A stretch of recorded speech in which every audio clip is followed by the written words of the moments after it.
अस्सलामुअलैकुम व्यूअर्स। ये है मलिक अली एकेडमी और आप देख रहे हैं learn SQL step by step video series. आज का लेसन शुरू करने से पहले मैं आपको ये बताना चाहता हूं कि जो सैंपल डेटाबेस इस वीडियो सीरीज में हम इस्तेमाल कर रहे हैं उसका डाउनलोडेबल लिंक डिस्क्रिप्शन में शेयर किया गया है और इस डेटाबेस को एसक्यूएल सर्वर में सेटअप कैसे करना है इसके लिए लेसन 1 रिकॉर्ड किया गया है, जिसमें आपको स्टेप बाय स्टेप बताया गया है कि इस डेटाबेस को आप एसक्यूएल सर्वर में किस तरीके से सेटअप करेंगे।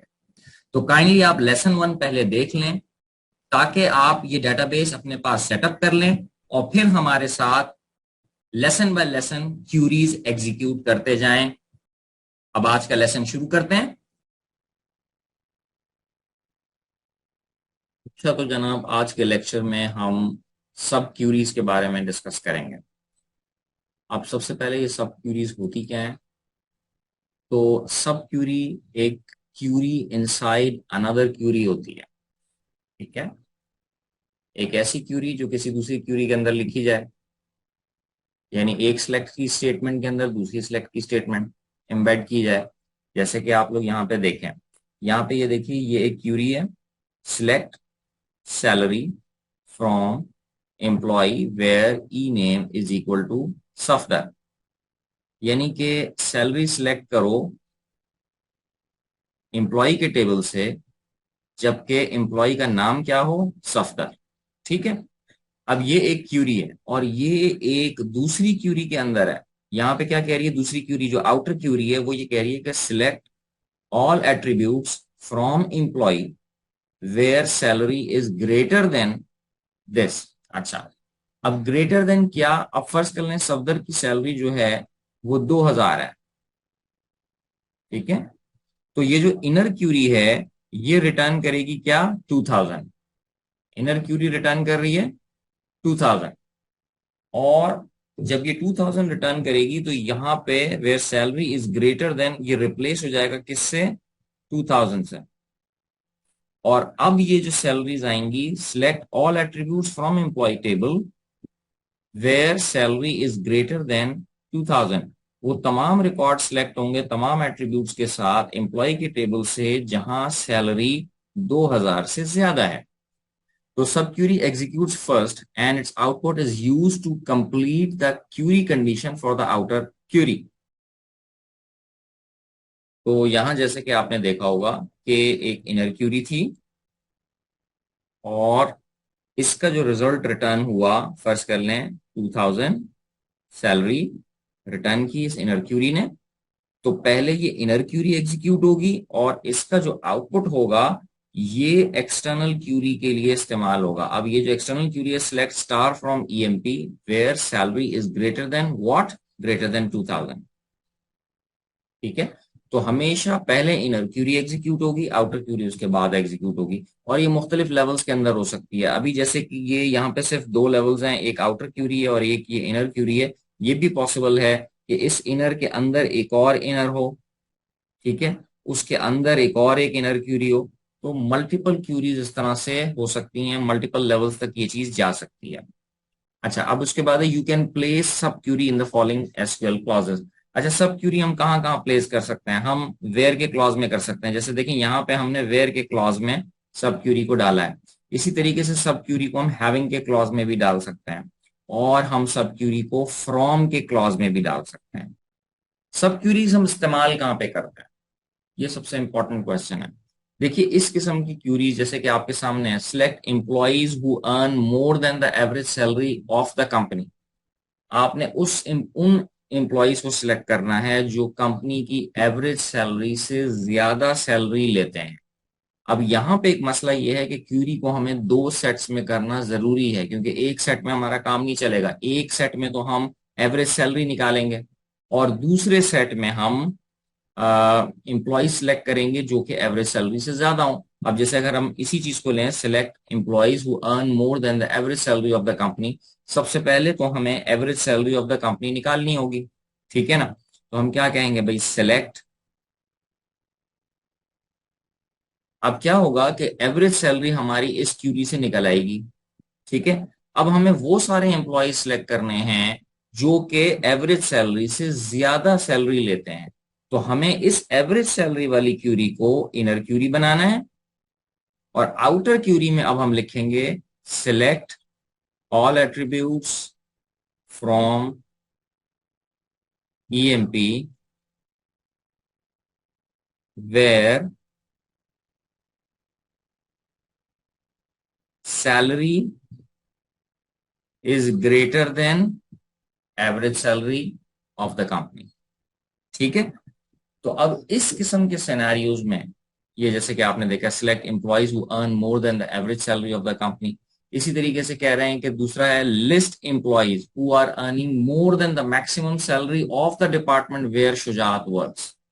अब यहाँ पे मल्टीपल लेयर्स के अंदर हमें काम करना पड़ेगा कि सबसे पहले तो हमें निकालना होगा कि डिपार्टमेंट आईडी जिसमें शुजात काम करता है वो हम निकालेंगे। फिर हम क्या करेंगे कि उस डिपार्टमेंट की मैक्सिमम सैलरी निकालेंगे, और मैक्सिमम सैलरी निकालने के बाद फिर हम इंप्लॉइज लिस्ट करेंगे जो उस मैक्सिमम सैलरी से ज्यादा अर्न कर रहे हैं। ठीक है। तो ये क्यूरी मल्टीपल लेयर्स के अंदर होगी। इसी तरीके से list employees who are earning minimum amount in the respective departments, वो सारे एम्प्लॉइज जो कि मिनिमम अमाउंट अर्न कर रहे हो अपने अपने डिपार्टमेंट में। देखिए अपने अपने डिपार्टमेंट का मिनिमम अमाउंट तो हम निकाल सकते हैं by using simple aggregation query. वो आ जाएगा, जैसे कि हम कहते हैं कि सिलेक्ट डेप्थ नंबर के ऊपर हमने ग्रुप बाय कर दिया। अब क्या हुआ कि मिनिमम सैलरीज हर हर डिपार्टमेंट की हमारे पास आ जाएंगी, मगर किस एम्प्लॉय की ये मिनिमम सैलरी है वो हमें पता नहीं चल सकेगा। ठीक है। तो अब अगर हमने वो पता करना है तो हम क्या करेंगे, ये हमने इसको इनर क्यूरी लिया, और आउटर क्यूरी में हमने क्या कहा कि, तो अब हमने क्या किया, select star from EMP where salary in का क्लॉज हम यूज करेंगे, क्योंकि यहाँ पे ये जो इनर क्यूरी है ये मल्टीपल रिकॉर्ड्स रिटर्न करेगी। और जब मल्टीपल रिकॉर्ड्स रिटर्न होते हैं तो फिर हमें इसके लिए जो ऑपरेटर इस्तेमाल करना होता है, या तो हम इन इस्तेमाल करते हैं, या हम एनी इस्तेमाल करते हैं, या हम ऑल इस्तेमाल करते हैं। अब ये कब कब क्या हम इस्तेमाल करते हैं अभी हम इसको देखते हैं डिटेल में। मैं तो अभी सिर्फ आपको एग्जाम्पल के तौर पर बता रहा हूँ। गाइडलाइंस फॉर यूजिंग अ सब क्यूरी, इनक्लोज सब क्यूरीज इन पैरेंथेसिस। जैसे कि आपने अभी देखा कि सब क्यूरी को हमेशा हम पैरेंथेसिस के अंदर डिफाइन करते हैं, उसके अंदर हम लिखेंगे। Place sub queries on right side of the comparison condition for readability, however the sub query can appear on either side of the comparison operator. ठीक है।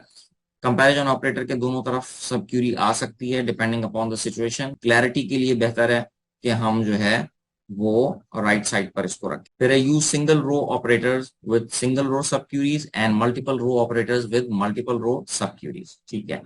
अच्छा, मल्टीपल रो सब क्यूरीज कौन सी हैं, सिंगल रो सब क्यूरीज कौन सी हैं, ये अभी हम देखते हैं। अच्छा भाई, सिंगल रो सब क्यूरीज क्या है? In single row subqueries, inner select statement returns only one row. This type of subquery uses a single row operator. ये देखिए, ये हमारे सामने एक एग्जांपल है सिंगल रो सबक्यूरी की। इसमें यहाँ पे लिखा है select salary from EMP where EMP number is equal to this. ये देखिए इनर क्यूरी मैक्सिमम कितने रिकॉर्ड रिटर्न कर सकती है? मैक्सिमम ये एक रिकॉर्ड रिटर्न करेगी, एक से ज्यादा कर ही नहीं सकती, क्योंकि एक एम्प्लॉय की एक ही सैलरी होगी डेफिनेटली। तो ये जो है ये क्या है, ये है सिंगल रो सब क्यूरी। ऐसी क्यूरीज जो कि एक रिकॉर्ड रिटर्न करती हैं वो सिंगल रो सब क्यूरीज कहलाती हैं। ठीक है। And this type of sub query uses a single row operator. ये जितने भी ऑपरेटर आपको नजर आ रहे हैं, ये यहां से यहां तक जितने भी ऑपरेटर्स हैं, ये सिंगल रो ऑपरेटर्स। इसमें क्या क्या है, is equal to, greater than equal to, less than equal to, and not equal to. ये तमाम ऑपरेटर्स क्या हैं, ये तमाम के तमाम सिंगल रो ऑपरेटर्स हैं। ठीक है।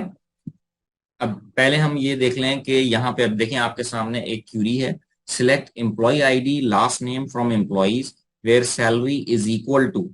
अब यहाँ पे इनर सब क्यूरी के अंदर हमारे पास क्या है, select minimum salary from employees group by department ID. अब ये देखिए, ये जो इनर क्यूरी है ये आपके ख्याल से कितने रिकॉर्ड रिटर्न करेगी? अब फर्ज कर लें आपकी कंपनी में 5 डिपार्टमेंट्स हैं। एक है डिपार्टमेंट 1, डिपार्टमेंट 1 की मिनिमम सैलरी है 500, डिपार्टमेंट 2 है उसकी मिनिमम सैलरी है 800, डिपार्टमेंट 3 है और उसकी मिनिमम सैलरी है 700, और डिपार्टमेंट 4 है और उसकी मिनिमम सैलरी है 1100। ठीक है। डिपार्टमेंट 5 है और उसकी सैलरी है हमारे पास 1000। अब आप खुद देखिए इनर सब क्यूरी कितने रिकॉर्ड्स रिटर्न करेगी। ये तकरीबन 5 रिकॉर्ड्स रिटर्न कर रही है इनर सब क्यूरी। और यहां पे आप ऑपरेटर यूज कर रहे हैं single row operator is equal to which is a single row operator. अब सिंगल रो ऑपरेटर के अंदर मसला क्या है कि क्या कह रहा है, select employ ID last name from employees where salary is equal to. अब इज इक्वल टू किसके करना है भाई, 500 के बराबर करना है, 800 के बराबर करना है, 700 के बराबर करना है, 1100 के या 1000 के, किसके बराबर करना है भाई। इज इक्वल टू तो इक्वालिटी ऑपरेटर है, तो ये सिंगल रो ऑपरेटर है, इसके अगेंस्ट एक ही रिकॉर्ड आना चाहिए, मगर यहां पे मल्टीपल रिकॉर्ड्स रिटर्न हो रहे हैं। एज अ रिजल्ट अगर आप ये क्यूरी रन करने की कोशिश करेंगे तो एसक्यूएल सर्वर यहां पे आपको एरर दे देगा। ठीक है। जब मल्टीपल रो क्यूरीज हम यूज करेंगे तो हमें ये यूज करना होगा जब मल्टीपल रोज इन्वॉल्व हो। ये मल्टी रो ऑपरेटर्स हैं। ठीक है। ये हैं मल्टी रो ऑपरेटर्स, इन, ऑल या एनी। इसका इस्तेमाल हम करेंगे। और बाकी जो है ये जो हमारे थे ये सिंगल रो ऑपरेटर्स थे, इनको हम इस्तेमाल नहीं कर सकते इस किस्म की सिचुएशन में जबकि सब क्यूरी एक से ज्यादा रिकॉर्ड्स रिटर्न कर रही है। आगे चलते हैं। Operators to be use with multiple row sub queries. अब मल्टीपल रो सब क्यूरीज हमारे पास आ गई हैं और हम देखते हैं कि यहाँ पे हम क्या ऑपरेटर्स यूज करते हैं। सबसे पहला ऑपरेटर है हमारे पास इन का। तो इन का ऑपरेटर क्या है भाई, select star from EMP where salary in, और फिर आपने उसके बाद लिस्ट ऑफ वैल्यूज दे दी है। ये क्या है भाई, ये है लिस्ट ऑफ वैल्यूज। तो जब भी इन का ऑपरेटर आप यूज करते हैं तो ये एग्जैक्टली मैच करेगा तमाम रिकॉर्ड्स की सैलरी को एग्जैक्ट इन वैल्यूज से जो कि लिस्ट में दी गई है। यानी वो तमाम एम्प्लॉय सिलेक्ट होंगे जिनकी सैलरी या तो एग्जैक्टली 800 होगी, एग्जैक्टली या तो 900 होगी, या एग्जैक्टली 1100 होगी, या 1250 होगी, या 1500 होगी। इसके अलावा इन बिटवीन कोई भी वैल्यू होगी वो सिलेक्ट नहीं होगी। ठीक है। तो यानी कि वो सारे रिकॉर्ड्स रिटर्न होंगे कि जिनकी सैलरीज इनमें से किसी एक वैल्यू के ऊपर आ रही होगी। इसमें हो सकता है कि दो एम्प्लॉयज की सैलरी 800 हो, पांच की सैलरी 800 हो।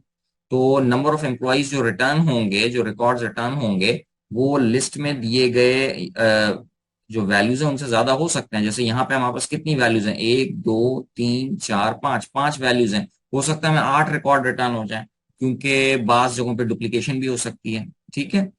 तो इन का ऑपरेटर क्या करेगा, ये समझ लें एक तरह से बिल्कुल कंपैरिजन बिल्कुल बराबर करता है जैसे हम वहां पे इस्तेमाल कर रहे थे इससे पहले इज इक्वल टू वाली जो मैंने इससे पिछली आपको क्यूरी बताई थी।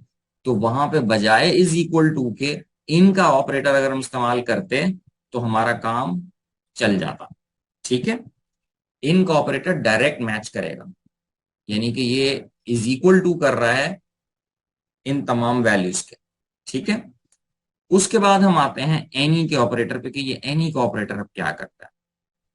तीन वैल्यूज रिटर्न कर रही है हमें इनर क्यूरी। तो एनी का ऑपरेटर क्या कहता है, एनी का ऑपरेटर कहता है कि इनमें से किसी से भी, यानी कि कोई भी चलेगा। एनी का ऑपरेटर क्या कह रहा है, कोई भी चलेगा। अब एनी से पहले हमें देखना होगा कि हमारे पास कौन सा ऑपरेटर है। एनी से पहले हमारे पास ग्रेटर देन।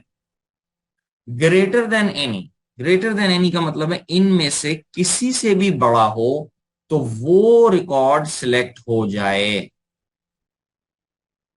वेयर के क्लॉज में ये है ना, select star from EMP where salary is greater than any. Greater than any 10 हो, 20 हो, 30 हो। अब सैलरी कुछ भी, आप सैलरी इसको ले लें, 10 ले लें या 100 ले लें, जो आपका दिल करे। ठीक है। फर्स्ट कर लें हम 100 में ले लेते हैं, सैलरी की बात हो रही है। तो 100, 200 और 300 ये सैलरीज हैं। ठीक है।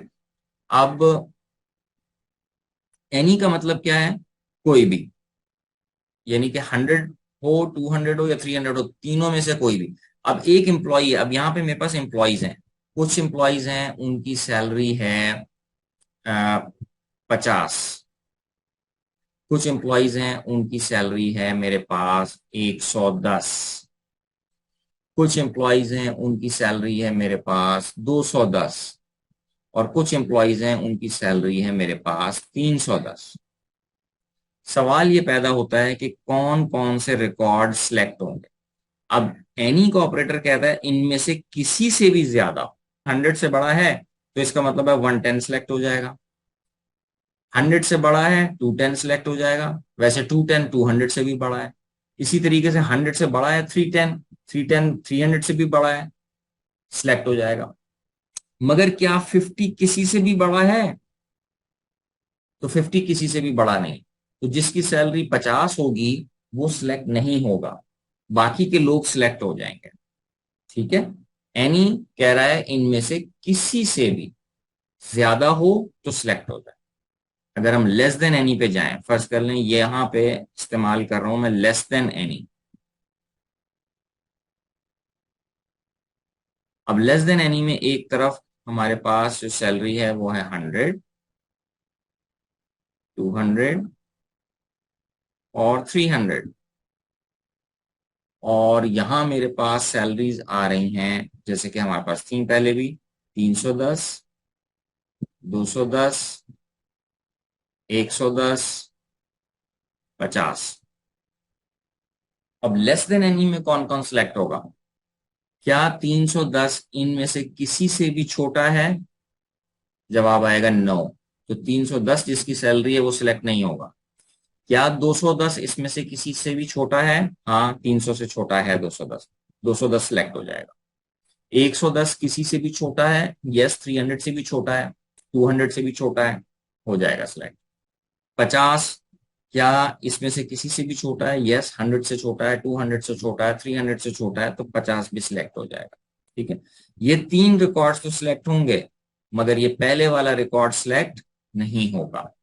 ठीक है, तो अगर लेस देन एनी है तो वो ये देखेगा कि इनमें से किसी से भी छोटा हो, ग्रेटर देन एनी है इनमें से किसी से भी बड़ा हो, इज इक्वल टू एनी है इनमें से किसी के भी बराबर हो तो चलेगा। ठीक है, नॉट इक्वल टू एनी इसका मतलब है इनमें से किसी के भी बराबर नहीं होना चाहिए तो चलेगा, यानी कि एग्जैक्ट 100 या एग्जैक्ट 200 या एग्जैक्ट 300 नहीं चलेगा। होपफुली आपको एनी का इस्तेमाल समझ में आ गया होगा। अब हम देखते हैं ऑल। ऑल का इस्तेमाल कैसे होगा? ऑल का ऑपरेटर क्या कहता है कि तमाम के तमाम से, अब यहां जो सैलरीज आ रही हैं इनर क्यूरी की वो 100 है, 200 और 300 है, तो आउटर क्यूरी अब क्या सिलेक्ट करेगी? अब फर्ज कर लो हमारे पास इंप्लॉइज हैं, किसी की सैलरी है 115,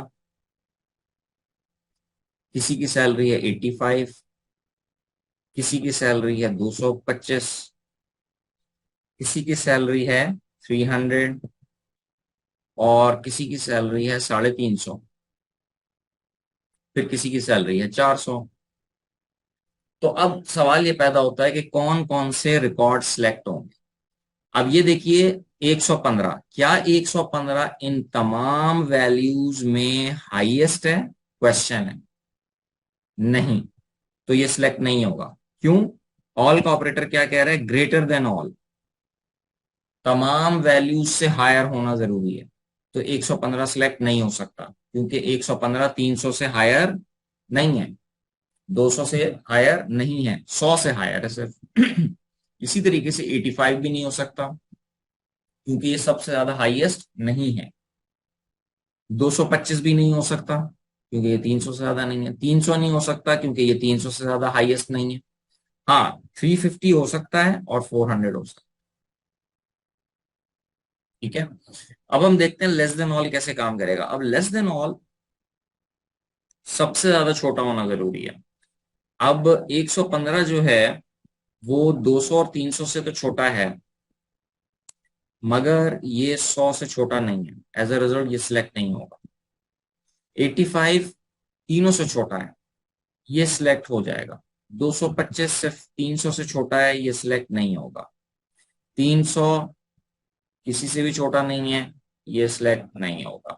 450 किसी से छोटा नहीं है, ये सिलेक्ट नहीं होगा। 400 किसी से भी छोटा नहीं है, ये सिलेक्ट नहीं होगा। यानी कि सिर्फ और सिर्फ वो रिकॉर्ड सिलेक्ट होगा जिसमें वैल्यू 85 है। ठीक है, तो ऑल के अंदर हमें तमाम वैल्यू से छोटा या तमाम वैल्यू से बड़ा ये देखना होता है, जबकि एनी के अंदर किसी भी वैल्यू से छोटा किसी भी वैल्यू से बड़ा चलता है। ठीक है, ये फर्क है एनी में और ऑल में। ठीक है, जबकि इन जो है ये इक्वालिटी ऑपरेटर का काम करेगा, जैसे इज इक्वल टू हमारा काम कर रहा होता है। तो ये यहां पे समझ लें इज इक्वल टू का काम कर रहा है मगर मल्टीपल रोज के साथ, यानी कि सैलरी या तो 800 हो एग्जैक्टली, या तो 900 हो, या 1100 हो, या 1250 हो, या 1500 हो, तो चलेगा। ये काम कर रहा है इन का ऑपरेटर। तो ऑल राइट स्टूडेंट्स, यहां तक हम अपने आज के लेक्चर को क्लोज करते हैं। नेक्स्ट लेक्चर में इंशाल्लाह हम एसक्यूएल सर्वर के अंदर ये क्यूरीज रन करेंगे और आपको एक्सप्लेन करेंगे कि किस तरीके से सब क्यूरीज काम करती हैं। यहां पर हम आज के लेसन को क्लोज करते हैं। अगर आपको ये वीडियो पसंद आए तो लाइक कीजिए, चैनल को सब्सक्राइब कीजिए और कमेंट्स में अपनी राय का इजहार जरूर कीजिए। शुक्रिया।